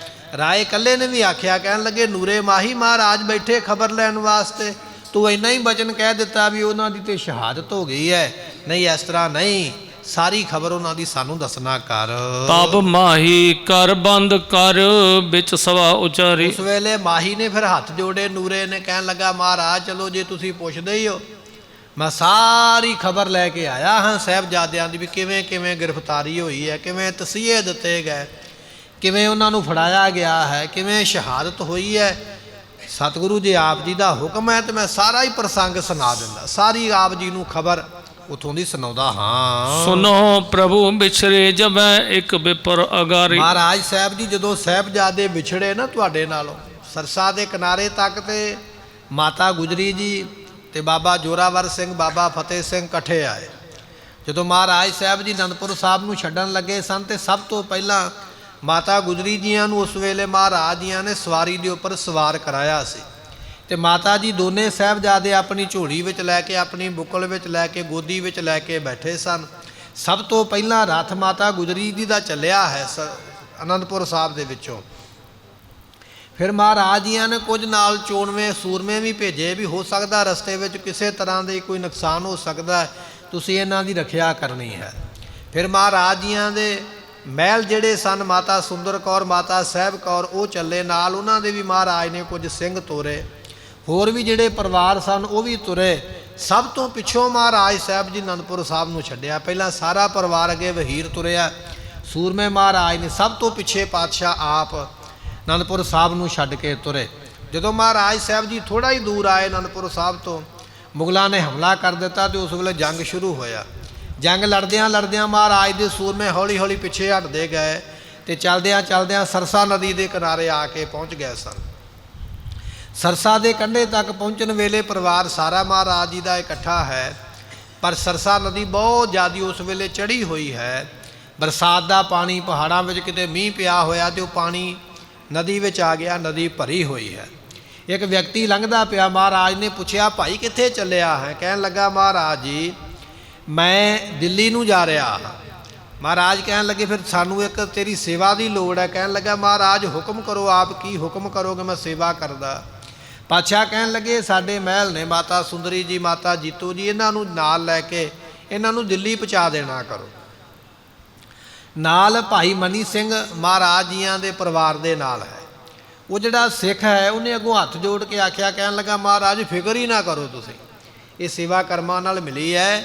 ਮੇਰੇ ਰਿਸ਼ਤੇਦਾਰ ਰਹਿੰਦੇ ਰੋਪੜ ਸ਼ਹਿਰ ਦੇ ਵਿੱਚ, ਮੈਂ ਇਹਨਾਂ ਨੂੰ ਅੱਜ ਦੀ ਰਾਤ ਉੱਥੇ ਰੱਖਾਂਗਾ ਤੇ ਮੇਰੇ ਰਿਸ਼ਤੇਦਾਰ ਇਹਨਾਂ ਦੀ ਸੇਵਾ ਕਰਨਗੇ। ਮਹਾਰਾਜ ਤੁਹਾਡੇ ਪਰਿਵਾਰ ਦੀ ਸੇਵਾ ਕਰਨਗੇ ਤੇ ਕੱਲ੍ਹ ਨੂੰ ਮੈਂ ਬੜੇ ਆਰਾਮ ਦੇ ਨਾਲ ਇਹਨਾਂ ਨੂੰ ਇੱਥੋਂ ਲੈ ਜਾਵਾਂਗਾ। ਇਹ ਸੇਵਾ ਮੈਂ ਆਪਣੀ ਜਾਨ 'ਤੇ ਖੇਡ ਕੇ ਵੀ ਮਹਾਰਾਜ ਕਰਾਂਗਾ। ਉਸ ਵੇਲੇ ਉਹ ਸਿੱਖ ਦੋਨਾਂ ਮਾਤਾਵਾਂ ਨੂੰ ਨਾਲ ਲੈ ਕੇ, ਭਾਈ ਮਣੀ ਸਿੰਘ ਨੂੰ ਨਾਲ ਲੈ ਕੇ, ਉਹ ਤੇ ਰੋਪੜ ਨੂੰ ਹੋ ਕੇ ਤੇ ਫਿਰ ਦਿੱਲੀ ਨੂੰ ਚਲੇ ਗਏ। ਸਾਹਿਬਜ਼ਾਦੇ ਮਹਾਰਾਜ ਦੇ ਨਾਲ ਨੇ ਉਸ ਵੇਲੇ, ਮਾਤਾ ਗੁਜਰੀ ਜੀਆਂ ਦੇ ਨਾਲ ਛੋਟੇ ਤੇ ਸਤਿਗੁਰਾਂ ਦੇ ਨਾਲ ਵੱਡੇ ਸਾਹਿਬਜ਼ਾਦੇ। ਪਾਣੀ ਦਾ ਬਹੁਤਾ ਵਹਾਅ ਹੋਣ ਕਰਕੇ ਤੇ ਮੁਗਲਾਂ ਦੀ ਫੌਜ ਦਾ ਬਹੁਤ ਜ਼ਿਆਦਾ ਪਿੱਛੋਂ ਜ਼ੋਰ ਪਿਆ, ਜੰਗ ਬੜਾ ਡਾਢਾ ਮੱਚਿਆ ਹੋਇਆ। ਸਤਿਗੁਰਾਂ ਦਾ ਹੁਕਮ ਪਾ ਕੇ ਪਰਿਵਾਰ ਨੇ ਨਦੀ ਨੂੰ ਪਾਰ ਕੀਤਾ, ਪਰ ਨਦੀ ਦਾ ਬਹੁਤ ਜ਼ਿਆਦਾ ਵੇਗ ਸੀਗਾ। ਉਹਦੇ ਵਿੱਚ ਮਿੱਟੀ ਰੁੜ ਕੇ ਆਉਂਦੀ ਆ, ਪੱਥਰ ਰੁੜ ਕੇ ਆਉਂਦੇ ਪਏ, ਪਹਾੜਾਂ ਦੇ ਵਿੱਚੋਂ ਰੁੱਖ ਬੂਟੇ ਜਿਹੜੇ ਨੇ ਬੜੇ ਬੜੇ ਭਿਆਨਕ ਰੁੜ ਕੇ ਆਉਂਦੇ। ਕਈ ਸਿੰਘ ਮਹਾਰਾਜ ਦੇ ਰੁੜ ਗਏ ਅਤੇ ਮਾਤਾ ਜੀ ਬੱਚਿਆਂ ਨੂੰ ਨਾਲ ਲੈ ਕੇ ਸਰਸਾ ਨੂੰ ਪਾਰ ਕਰ ਗਿਆ। ਸੋ ਉੱਥੇ ਬਚਨ ਆ ਗਿਆ, ਕਹਿਣ ਲੱਗੇ, ਸਤਿਗੁਰੂ ਪਾਤਸ਼ਾਹ ਮਹਾਰਾਜ ਜੀ ਸੁਣੋ, ਜਦੋਂ ਤੁਹਾਡੇ ਸਾਹਿਬਜ਼ਾਦਿਆਂ ਨੇ ਸਰਸਾ ਪਾਰ ਕੀਤੀ ਨਾ ਤੇ ਫਿਰ ਉਹਨਾਂ ਨੂੰ ਇੱਥੇ ਇੱਕ ਬ੍ਰਾਹਮਣ ਮਿਲਿਆ, ਅੱਗੋਂ ਆਉਂਦਾ ਮਿਲ ਪਿਆ ਬ੍ਰਾਹਮਣ, ਨਾਮ ਉਸ ਦਾ ਗੰਗੂ ਹੈ। ਕਹਿਣ ਲੱਗੇ, ਗੰਗੂ ਨਾਮ ਦਾ ਜਿਹੜਾ ਬ੍ਰਾਹਮਣ ਹੈ ਉਹ ਆਪ ਜੀ ਦੇ ਸਾਹਿਬਜ਼ਾਦਿਆਂ ਨੂੰ, ਮਾਤਾ ਜੀ ਨੂੰ ਮਿਲਿਆ ਹੈ। ਸੰਗ ਮਾਤ ਕੇ ਕਪਟ ਕਰਨ ਲੈ ਗਇਓ ਨਿਰਾਲਾ। ਉਹਨੇ ਕਪਟ ਕੀਤਾ, ਛਲ ਕੀਤਾ, ਮਾਤਾ ਜੀ ਦੇ ਨਾਲ ਉਹਨੇ ਵੱਖਰਾ ਹੀ ਕਰ ਲਿਆ। ਹੋ ਸਕਦਾ ਮਾਤਾ ਜੀ ਸਤਿਗੁਰਾਂ ਦੇ ਨਾਲ ਜਾਂ ਹੋਰ ਕਿਸੇ ਪਾਸੇ ਮਿਲ ਜਾਂਦੇ। ਉਹ ਬੜਾ ਸ਼ੈਤਾਨ ਤੇ ਚਲਾਕ ਹੈ। ਉਹ ਕਹਿਣ ਲੱਗਾ ਵੀ ਵੱਖਰੇ ਹੋ ਜਾਓ, ਤੁਹਾਨੂੰ ਮੈਂ ਲੈ ਕੇ ਚੱਲਦਾ, ਮੈਨੂੰ ਸਾਰੇ ਰਾਹ ਪਤਾ, ਮੈਂ ਇਸੇ ਇਲਾਕੇ ਦਾ ਹੀ ਰਹਿਣ ਵਾਲਾ ਹਾਂ, ਮਰਿੰਡੇ ਦੇ ਨੇੜੇ ਉਸ ਦਾ ਨਗਰ ਹੈ। ਕਹਿਣ ਲੱਗਾ ਵੀ ਇਹ ਸਾਰੇ ਇਲਾਕੇ ਨੂੰ ਮੈਂ ਜਾਣਦਾ ਹਾਂ ਤੇ ਮੈਂ ਤੁਹਾਡੀ ਸੇਵਾ ਕਰਾਂਗਾ। ਬੜੀ ਚਲਾਕੀ ਦੇ ਨਾਲ ਕਪਟ ਕਰਨ ਵਾਸਤੇ ਮਾਤਾ ਜੀ ਨੂੰ ਨਾਲ ਲੈ ਗਿਆ ਹੈ। ਪਹੁੰਚਿਓ ਆਪਣੇ ਗ੍ਰਾਮ ਲੈ ਧਰ ਲੋਭ ਵਿਸਾਲਾ। ਸੋ ਕਹਿਣ ਲੱਗੇ, ਇਹਦੇ ਮਨ ਵਿੱਚ ਬੜਾ ਲੋਭ ਹੈ ਗੰਗੂ ਬ੍ਰਾਹਮਣ ਦੇ, ਤੇ ਇਹ ਫਿਰ ਉਸ ਵੇਲੇ ਆਪਣੇ ਨਾਲ ਲੈ ਗਿਆ ਹੈ ਤੇ ਮਾਤਾ ਜੀਆਂ ਨੂੰ ਆਪਣੇ ਨਗਰ ਲੈ ਗਿਆ। ਖੇੜੀ ਨਾਮ ਦਾ ਜਿਹੜਾ ਨਗਰ ਹੈ, ਜਿਸ ਨੂੰ ਸਹੇੜੀ ਕਿਹਾ ਜਾਂਦਾ ਹੈ, ਉਸ ਨਗਰ ਦੇ ਵਿੱਚ ਗੰਗੂ ਨਾਮ ਦਾ ਜਿਹੜਾ ਬ੍ਰਾਹਮਣ ਸੀਗਾ ਉਹ ਲੈ ਗਿਆ ਸੀਗਾ ਕਿ ਮੈਂ ਆਪਣੇ ਘਰ ਵਿੱਚ ਰੱਖ ਕੇ ਸੇਵਾ ਕਰਦਾ ਹਾਂ। ਸੰਯੰਦਨ ਮਹਿ ਮਾਤਾ ਹੁਤੀ ਦੁਇ ਸਾਹਿਬਜ਼ਾਦੇ। ਇਹ ਦੋ ਸਾਹਿਬਜ਼ਾਦੇ ਸਨ ਤੇ ਤੀਜੇ ਮਾਤਾ ਜੀ ਆਪ ਨੇ। ਇਸ ਤਰ੍ਹਾਂ ਆਪਣੇ ਰਸਤੇ ਦੇ ਉੱਪਰ ਚੱਲਦੇ ਹਨ। ਇੱਕ ਖੱਚਰ ਇੱਕ ਦਾਸਤ ਹੈ ਦੀਨਾਰਨ ਲਾਦੇ। ਇੱਕ ਖੱਚਰ ਸੀਗੀ ਨਾਲ, ਜਿਹਦੇ ਉੱਪਰ ਕੁਝ ਦਿਨਾਰ, ਜਿਹੜੀਆਂ ਸੋਨੇ ਦੀਆਂ ਸ਼ਰਫੀਆਂ ਜਾਂ ਕਹਿ ਲਈਏ ਵੀ ਕੁਝ ਮਾਇਆ ਸੀ। ਜਦੋਂ ਮਹਾਰਾਜ ਸਾਹਿਬ ਜੀ ਛੱਡਣ ਲੱਗੇ ਸਨ ਆਨੰਦਪੁਰ ਸਾਹਿਬ ਨੂੰ, ਤੇ ਮਹਾਰਾਜ ਨੇ ਕੇਵਲ ਇੱਕੋ ਹੀ ਬਚਨ ਆਖਿਆ ਸੀ, ਕਹਿਣ ਲੱਗੇ ਵੀ ਕੋਈ ਮਾਇਆ ਟਕਾ ਨਾ ਨਾਲ ਲਿਓ, ਜਿੰਨੇ ਹਥਿਆਰ ਚੁੱਕ ਸਕਦੇ ਹੋ ਸ਼ਸਤਰ ਹੀ ਨਾਲ ਲਿਓ, ਰਸਤੇ ਵਿੱਚ ਜੰਗ ਹੀ ਹੋਣਾ ਹੈ। ਹਥਿਆਰ ਤੋਂ ਬਿਨਾ ਕੋਈ ਚੀਜ਼ ਕੰਮ ਨਹੀਂ ਆਉਣੀ। ਆਪਣੇ ਸੂਰਮਿਆਂ ਨੂੰ ਆਖਿਆ ਕਿ ਸ਼ਸਤਰ ਲੈ ਕੇ ਚੱਲਣਾ ਹੈ। ਉਸ ਵੇਲੇ ਮਾਤਾ ਗੁਜਰੀ ਜੀਆਂ ਨੇ ਕੁਝ ਮਾਇਆ ਜਿਹੜੀ ਸੀ ਨਾ ਆਪਣੀ ਪੋਟਲੀ ਦੇ ਵਿੱਚ ਪੰਡ ਦੇ ਵਿੱਚ ਬੰਨ੍ਹਣੀ ਨਾਲ ਲੈਣ ਵਾਸਤੇ, ਤੇ ਮਾਤਾ ਜੀ ਨੂੰ ਵੇਖ ਕੇ ਸਤਿਗੁਰਾਂ ਨੇ ਆਖਿਆ ਸੀ, ਮਾਤਾ ਜੀ ਇਹ ਕੀ ਕਰਦੇ ਪਏ? ਇਹ ਮਾਇਆ ਬਿਪਤਾ ਖੜੀ ਕਰ ਸਕਦੀ ਹੈ, ਆਪਾਂ ਨੂੰ ਮਾਇਆ ਨਹੀਂ ਲੈ ਕੇ ਜਾਣੀ ਚਾਹੀਦੀ। ਅਸੀਂ ਤੇ 9 ਕਰੋੜ ਦਾ ਧਨ ਉਹਨਾਂ ਸਮਿਆਂ ਦੇ ਵਿੱਚ 9.5 ਕਰੋੜ ਦੀ ਮਾਇਆ ਮਹਾਰਾਜ ਨੇ ਸਤਲੁਜ ਦਰਿਆ ਵਿੱਚ ਪਵਾਈ, ਜਿਹਦੇ ਵਿੱਚ ਸੋਨੇ ਦੇ ਬਰਤਨ ਸਨ, ਚਾਂਦੀ ਦੇ ਬਰਤਨ ਸਨ, ਬੜੇ ਬੜੇ ਕੀਮਤੀ ਜਵਾਹਰਾਤ ਹੀਰੇ ਸਨ, ਜਾਂ ਬੜੇ ਬੜੇ ਕੀਮਤੀ ਸ਼ਸਤਰ, ਜਿਹੜੇ ਕੱਪੜੇ ਬਹੁਤੇ ਮਹਿੰਗੇ ਮੁੱਲ ਦੇ ਸਨ। ਸਤਿਗੁਰੂ ਕਹਿੰਦੇ ਸਾਡੇ ਸਾਹਮਣੇ ਰੱਖ ਕੇ ਅੱਗ ਲਾ ਦਿਓ ਇਹਨਾਂ। ਸਾਰਾ ਹੀ ਖਜ਼ਾਨਾ ਮਹਾਰਾਜ ਨੇ ਸਾੜ ਦਿੱਤਾ ਵੀ ਅਨੰਦਪੁਰ ਸਾਹਿਬ ਨੂੰ ਛੱਡਣਾ ਹੈ, ਸਾਡਾ ਕੁਝ ਵੀ ਇਹਨਾਂ ਨੂੰ ਲੱਗਣਾ ਨਹੀਂ, ਹੱਥ ਨਹੀਂ ਲੱਗਣਾ ਚਾਹੀਦਾ ਖਜ਼ਾਨਾ। ਮਹਾਰਾਜ ਸਾਹਿਬ ਜੀਆਂ ਦਾ ਹੁਕਮ ਮੰਨ ਕੇ ਸਵੇਰ ਤੋਂ ਲੈ ਕੇ ਸ਼ਾਮ ਤੱਕ ਮਹਾਰਾਜ ਜੀਆਂ ਦੀ ਫੌਜ ਖਜ਼ਾਨਾ ਕੱਢ ਕੱਢ ਕੇ ਅਨੰਦਪੁਰ ਸਾਹਿਬ ਦੇ ਵਿੱਚੋਂ ਦਰਿਆ ਵਿੱਚ ਸੁੱਟਦੀ ਰਹੀ। ਸਾਰਾ ਖਜ਼ਾਨਾ ਉਹਨਾਂ ਸਮਿਆਂ ਦੀ ਗਿਣਤੀ ਹੈ ਵਿਦਵਾਨਾਂ ਦੀ ਵੀ 9.5 ਕਰੋੜ ਦੀ ਕੀਮਤ ਉਹਨਾਂ ਸਮਿਆਂ ਦੇ ਵਿੱਚ ਸੀ ਜਿੰਨਾ ਖਜ਼ਾਨਾ ਮਹਾਰਾਜ ਨੇ ਪਵਾਇਆ ਹੈ। ਜਦੋਂ ਇਹ ਖਬਰ ਪਹਾੜੀ ਰਾਜਿਆਂ ਨੂੰ ਪਤਾ ਲੱਗੀ ਵੀ ਮਹਾਰਾਜ ਨੇ ਖਜ਼ਾਨਾ ਆਪਣਾ ਦਰਿਆ ਵਿੱਚ ਪਵਾ ਦਿੱਤਾ, ਉਹ ਰਾਤ ਨੂੰ ਬੜੇ ਬੜੇ ਨਾਲ ਬੰਦੇ ਲੈ ਕੇ, ਗੋਤਾਖੋਰ ਲੈ ਕੇ, ਮਿੱਟੀ ਪੱਟਣ ਵਾਲੇ ਨਾਲ ਲਿਆ ਕੇ ਸਾਰੀ ਰਾਤ ਦਰਿਆ ਪੱਟ ਮਾਰਿਆ ਉਹਨਾਂ ਨੇ ਵੀ ਖਜ਼ਾਨਾ ਲੱਭੀਏ, ਮਹਾਰਾਜ ਕਿੱਥੇ ਰੱਖ ਗਏ। ਸਾਰੀ ਰਾਤ ਲੱਗੇ ਰਹੇ ਪਰ ਖਜ਼ਾਨਾ ਨਹੀਂ ਮਿਲਿਆ ਹੈ। ਸਵੇਰ ਵੇਲੇ ਸਿੱਖਾਂ ਨੇ ਦੱਸਿਆ ਮਹਾਰਾਜ ਉਹ ਖਜ਼ਾਨਾ ਲੱਭਣ ਵਾਸਤੇ ਆਏ ਸੀ ਪਹਾੜੀ ਰਾਜੇ, ਪਰ ਮਿਲਿਆ ਨਹੀਂ। ਮਹਾਰਾਜ ਕਹਿਣ ਲੱਗੇ ਉਹ ਮਿਲ ਵੀ ਨਹੀਂ ਸਕਦਾ ਹੈ, ਉਹ ਧਨ ਅਸੀਂ ਆਪਣੇ ਖਜ਼ਾਨੇ ਵਿੱਚ ਜਮ੍ਹਾਂ ਕਰ ਲਿਆ ਹੈ। ਇੱਕ ਸਮਾਂ ਆਵੇਗਾ, ਸਾਡਾ ਇੱਕ ਸਿੱਖ ਆਵੇਗਾ ਤੇਜ ਪ੍ਰਤਾਪੀ, ਉਸ ਵੇਲੇ ਖਜ਼ਾਨਾ ਅਸੀਂ ਪ੍ਰਗਟ ਕਰਾਂਗੇ। ਰੋਹ ਵਿਚਾਰ ਮਹਾਰਾਜ ਜੀਆਂ ਨੇ ਸਾਰਾ ਧਨ ਪਵਾਇਆ, ਪਰ ਮਾਤਾ ਜੀ ਨੇ ਕੁਝ ਪੋਟਲੀ ਵਿੱਚ ਬੰਨ੍ਹ ਕੇ ਜਦੋਂ ਲੈਣ ਲੱਗੇ ਇਹਨਾਂ ਨਾਲ, ਤੇ ਸਤਿਗੁਰਾਂ ਨੇ ਆਖਿਆ ਮਾਤਾ ਜੀ ਵੀ ਇਹ ਧਨ ਨਹੀਂ ਨਾਲ ਲੈਣਾ ਹੈ। ਉਸ ਵੇਲੇ ਮਾਤਾ ਜੀ ਨੇ ਇੱਕ ਗੱਲ ਕਹੀ ਸੀ, ਕਹਿਣ ਲੱਗੀ ਪੁੱਤਰ ਵੇਖ, ਆਪਾਂ ਅੱਧੀ ਰਾਤ ਨੂੰ ਆਪਣਾ ਘਰ ਛੱਡਣ ਲੱਗੇ ਹਾਂ, ਅੱਗੇ ਆਪਣੀ ਕੋਈ ਰਿਸ਼ਤੇਦਾਰੀ ਨਹੀਂ ਹੈ ਵੀ ਆਪਾਂ ਕਿਸੇ ਰਿਸ਼ਤੇਦਾਰ ਦੇ ਕੋਲ ਚੱਲੇ ਹਾਂ ਵੀ ਉਹ ਪ੍ਰਬੰਧ ਕਰ ਦੇਣਗੇ। ਨਵੀਂ ਥਾਂ ਤੇ ਜਾਣਾ ਹੈ ਤੇ ਨਵੀਂ ਥਾਂ ਤੇ ਪੈਸੇ ਨੇ ਹੀ ਕੰਮ ਆਉਣਾ ਹੈ। ਕਿਤੇ ਪੈਸਾ ਖਰਚਾਂਗੇ, ਕੋਈ ਆਨਾ ਅਨਾਜ ਖਰੀਦ ਲਵਾਂਗੇ, ਪੈਸਾ ਖਰਚਾਂਗੇ ਕੋਈ ਲੀੜਾ ਕੱਪੜਾ ਖਰੀਦ ਲਵਾਂਗੇ, ਪੈਸਾ ਖਰਚਾਂਗੇ ਕੋਈ ਧਰਤੀ ਦਾ ਟੁਕੜਾ ਖਰੀਦਾਂਗੇ ਤੇ ਘਰ-ਬਾਰ ਬਣਾ ਲਵਾਂਗੇ। ਜੇ ਕੋਲ ਧਨ ਹੀ ਨਾ ਹੋਇਆ, ਆਪਾਂ ਕਿਹੜਾ ਰਿਸ਼ਤੇਦਾਰਾਂ ਦੇ ਕੋਲ ਚੱਲੇ ਹਾਂ, ਗੁਜ਼ਾਰਾ ਕਿਵੇਂ ਕਰਨਾ ਹੈ? ਇਹ ਧਨ ਵੀ ਬੜਾ ਜ਼ਰੂਰੀ ਹੈ। ਜਦੋਂ ਮਾਤਾ ਜੀ ਨੇ ਬਚਨ ਆਖਿਆ, ਸਤਿਗੁਰੂ ਬਚਨ ਸੁਣ ਕੇ ਚੁੱਪ ਕਰ ਗਏ, ਕਹਿਣ ਲੱਗੇ ਤੁਹਾਡੀ ਮਰਜ਼ੀ ਹੈ, ਪਰ ਬਚਨ ਇਹ ਹੈ ਵੀ ਇਹ ਧਨ ਨੇ ਬਿਪਤਾ ਹੀ ਖੜੀ ਕਰਨੀ ਹੈ। ਹੁਣ ਮਹਾਰਾਜ ਸਾਹਿਬ ਜੀਆਂ ਦਾ ਬਚਨ ਜਿਹੜਾ ਕਦੇ ਵਿਅਰਥ ਨਹੀਂ ਜਾਂਦਾ ਹੈ। ਜਦੋਂ ਮਾਤਾ ਜੀ ਉਹ ਧਨ ਇੱਕ ਨਾਲ ਖੱਚਰ ਹੈ, ਖੱਚਰ ਦੇ ਉੱਪਰ ਕੁਝ ਸੋਨੇ ਦੀਆਂ ਮੋਹਰਾਂ ਲੱਦੀਆਂ ਹੋਈਆਂ, ਕੋਈ ਥੋੜ੍ਹਾ ਬਹੁਤਾ ਸਮਾਨ ਹੈ। ਜਦੋਂ ਇਸ ਬ੍ਰਾਹਮਣ ਦੇ ਘਰ ਗੰਗੂ ਦੇ ਪਹੁੰਚੇ ਤੇ ਇਸ ਨੇ ਵੇਖ ਲਿਆ ਕਿ ਇਹ ਤੇ ਧਨ ਹੈ, ਉਹਦਾ ਮਨ ਬੇਈਮਾਨ ਹੋ ਗਿਆ। ਧਨ ਵੇਖ ਕੇ ਬੇਈਮਾਨੀ ਇਹ ਆਈ ਹੈ ਮਨ ਵਿੱਚ, ਇਹ ਤੇ ਧਨ ਮੈਂ ਰੱਖ ਹੀ ਲਵਾਂ ਆਪਣੇ ਕੋਲ, ਬਾਕੀ ਸਰਕਾਰ ਨੂੰ ਕਹਿ ਕੇ ਤੇ ਸਰਕਾਰ ਵੱਲੋਂ ਵੀ ਵੱਡਾ ਇਨਾਮ ਲੈ ਲਵਾਂ, ਦੋਹਰਾ ਇਨਾਮ, ਦੋਹਰੀ ਮਾਇਆ ਪ੍ਰਾਪਤ ਹੋਵੇ। ਇਸ ਤਰ੍ਹਾਂ ਮਨ ਵਿੱਚ ਲੋਭ ਕਰਕੇ ਉਸਨੇ ਇਹ ਕੰਮ ਕੀਤਾ ਹੈ। ਵਿਪਰ ਉਤਾਰੇ ਸਦਨ ਮੈਂ ਸਭ ਵਸਤੂ ਉਤਾਰੀ। ਤੇ ਉਸ ਵੇਲੇ ਕਹਿਣ ਲੱਗੇ ਵੀ ਆਪਣੇ ਨਗਰ ਵਿੱਚ ਇਹਨਾਂ ਨੂੰ ਉਤਾਰਿਆ ਹੈ। ਸਾਹਿਬਜ਼ਾਦਿਆਂ ਨੂੰ ਬਾਬਾ ਜੋਰਾਵਰ ਸਿੰਘ ਜੀ, ਬਾਬਾ ਫਤਿਹ ਸਿੰਘ ਜੀ ਔਰ ਮਾਤਾ ਸਾਹਿਬ ਮਾਤਾ ਗੁਜਰੀ ਜੀ, ਇਹਨਾਂ ਸਾਰੇ ਪਰਿਵਾਰ ਦੇ ਮੈਂਬਰਾਂ ਨੂੰ ਇਸ ਗੰਗੂ ਨੇ ਆਪਣੇ ਘਰ ਵਿੱਚ ਲਿਆਂਦਾ ਹੈ। ਗ੍ਰਾਮ ਨਾਮ ਖੇੜੀ ਹੋ ਤੋ ਦਿਜ ਅਦਮ ਕੁਚਾਰੀ। ਕਹਿਣ ਲੱਗੇ ਖੇੜੀ ਨਾਮ ਦਾ ਇਹ ਨਗਰ ਹੈ। ਗੁਰਮੁਖੋ ਅੱਜ ਥੋੜਾ ਨਾਮ ਬਦਲਿਆ ਗਿਆ ਹੈ, ਪਰ ਪੁਰਾਤਨ ਗ੍ਰੰਥਾਂ ਵਿੱਚ ਉਸ ਨਗਰ ਦਾ ਨਾਮ ਖੇੜੀ ਹੀ ਆਉਂਦਾ ਹੈ। ਖੇੜੀ ਦਾ ਰਹਿਣ ਵਾਲਾ ਗੰਗੂ ਬ੍ਰਾਹਮਣ ਹੈ, ਜਿਸ ਨੂੰ ਅੱਜ ਸਹੇੜੀ ਵੀ ਕਿਹਾ ਜਾਂਦਾ ਹੈ। ਸੋ ਨਗਰ ਦਾ ਨਾਮ ਇਸ ਤਰ੍ਹਾਂ ਗ੍ਰੰਥਾਂ ਵਿੱਚ ਆਉਂਦਾ ਵੀ ਇੱਥੋਂ ਦਾ ਰਹਿਣ ਵਾਲਾ, ਮਰਿੰਡੇ ਸ਼ਹਿਰ ਦੇ ਨੇੜੇ ਨਗਰ ਹੈ, ਇੱਥੋਂ ਦਾ ਰਹਿਣ ਵਾਲਾ ਇਹ ਬ੍ਰਾਹਮਣ ਹੈ। ਸੋ ਕਹਿਣ ਲੱਗੇ ਇਹ ਬੜਾ ਹੀ ਅਦਮ ਕਿਹਾ ਜਾਂਦਾ ਨੀਚ ਨੂੰ, ਬੜਾ ਹੀ ਨੀਚ ਬੰਦਾ ਹੈ, ਤੇ ਕੁਚਾਲੀ ਕਹੀਏ ਵੀ ਖੋਟੀ ਚਾਲ ਚੱਲਣ ਵਾਲਾ, ਮਾੜੇ ਕਰਤੱਵ ਕਰਨ ਵਾਲਾ ਹੈ। ਪੁਸ਼ਕ ਮਸੰਦੀ ਭੀ ਕਰੀ ਇਸ ਹੇਤ ਚਿਨਾਰੀ। ਇਸ ਨੇ ਥੋੜਾ ਸਮਾਂ ਮਸੰਦੀ ਵੀ ਕੀਤੀ ਹੈ, ਗੁਰੂ ਘਰ ਦਾ ਇਹ ਕਾਰ ਦਰਬਾਰ ਵੀ ਰਿਹਾ ਹੈ। ਆਪਣੇ ਇਲਾਕੇ ਵਿੱਚੋਂ ਥੋੜੀ ਬਹੁਤੀ ਮਾਇਆ ਇਕੱਠੀ ਕਰਕੇ ਤੇ ਮਹਾਰਾਜ ਨੂੰ ਦੇ ਕੇ ਆਉਂਦਾ ਸੀ। ਤੇ ਕੁਝ ਸਮਾਂ ਇਸ ਨੇ ਅਨੰਦਪੁਰ ਸਾਹਿਬ ਦੇ ਵਿੱਚ ਰਹਿ ਕੇ ਲੰਗਰਾਂ ਦੀ ਸੇਵਾ ਵੀ ਕੀਤੀ ਹੈ। ਇਸ ਕਰਕੇ ਇੱਕ ਤੇ ਮਹਾਰਾਜ ਦੇ ਪਰਿਵਾਰ ਨੂੰ ਜਾਣਦਾ, ਪਰਿਵਾਰ ਨੇ ਤਾਂ ਵੀ ਯਕੀਨ ਕਰ ਲਿਆ ਵੀ ਇਹ ਸਾਡੇ ਕੋਲ ਉੱਥੇ ਸੇਵਾ ਕਰਦਾ ਰਿਹਾ ਹੈ।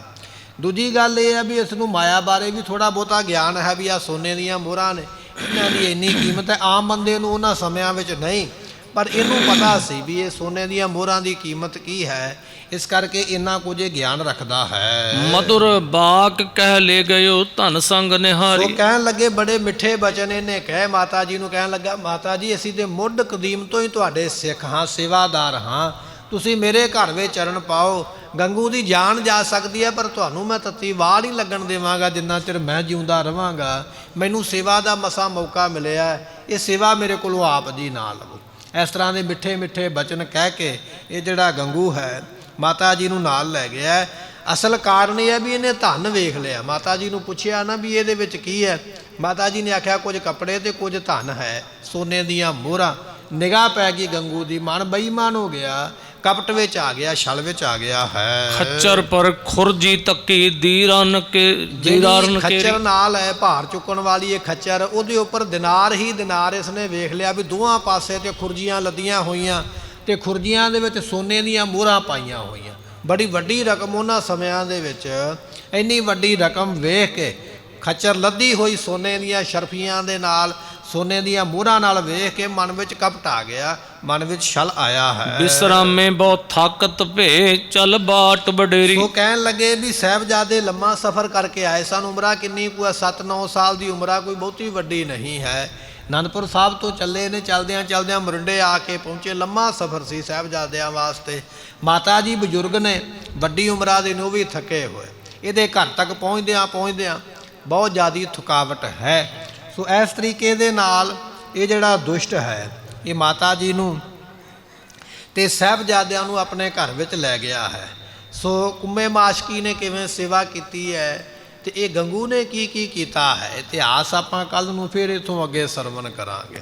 ਸਮੇਂ ਦੀ ਸਮਾਪਤੀ, ਭੁੱਲਾਂ ਦੀ ਮੁਆਫੀ, ਲੇਖਾ ਕਤਹਿ ਨਾ ਛੂਟੀਐ, ਬਖਸ਼ਨਹਾਰ ਬਖਸ਼ ਲੈ। ਵਾਹਿਗੁਰੂ ਜੀ ਕਾ ਖਾਲਸਾ। ਸਤਿਗੁਰਾਂ ਦੀ ਸਾਜੀ ਨਵਾਜੀ ਗੁਰੂ ਕੀ ਸੰਗਤ। ਕੱਲ ਤੋਂ ਸਮਾਂ ਜਿਹੜਾ ਹੈ ਉਹ ਤਬਦੀਲ ਕੀਤਾ ਗਿਆ ਹੈ। 5:15 ਵਜੇ ਸ੍ਰੀ ਰਹਿਰਾਸ ਸਾਹਿਬ ਜੀਆਂ ਦੇ ਪਾਠ ਸ਼ੁਰੂ ਹੋਣਗੇ ਅਤੇ 6:30 ਵਜੇ ਕਥਾ